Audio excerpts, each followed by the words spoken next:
বাংলাদেশে ট্রান্সশিপমেন্ট সুবিধা প্রত্যাহার এবং স্থলবাণিজ্যে বিধিনিষেধ আরোপের জন্য ভারতকেও যে ভুগতে হবে সে কথা কবুল করলেন দেশটির নৌমন্ত্রী সর্বানন্দ সানোয়াল।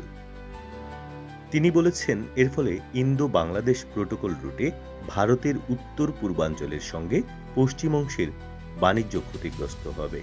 বাংলাদেশের জলসীমা ব্যবহার করে ভারতের উত্তর পূর্বাঞ্চলীয় রাজ্যগুলোর সঙ্গে কলকাতার সংযোগ তৈরি করেছে এই route. The Hindu Business Line লিখেছে, ইন্দো বাংলাদেশ প্রোটোকল রুটে কার্গো পরিবহন 20% কমে গেছে।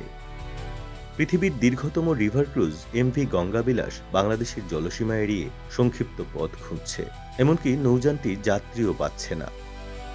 বাংলাদেশে ক্ষমতার পালাবদলের পর ভারত গত 8 এপ্রিল আনুষ্ঠানিকভাবে ট্রান্সশিপ এগ্রিমেন্ট বাতিল করে।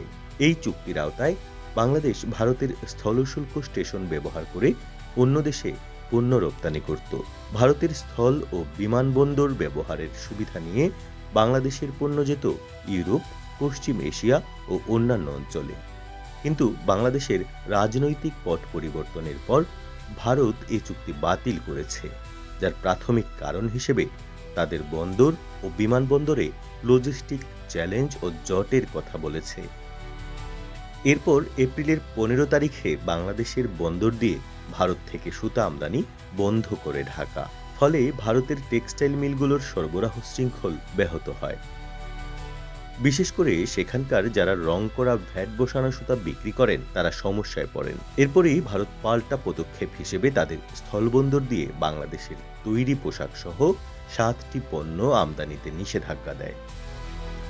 দ্য হিন্দু বিজনেস লাইন লিখেছে, এই নিষেধাজ্ঞার প্রভাব বিশাল। ভারত এখন শুধু কলকাতা ও মুম্বাইয়ের নবসেবা সমুদ্র বন্দর দিয়ে তৈরি পোশাক আমদানি করছে।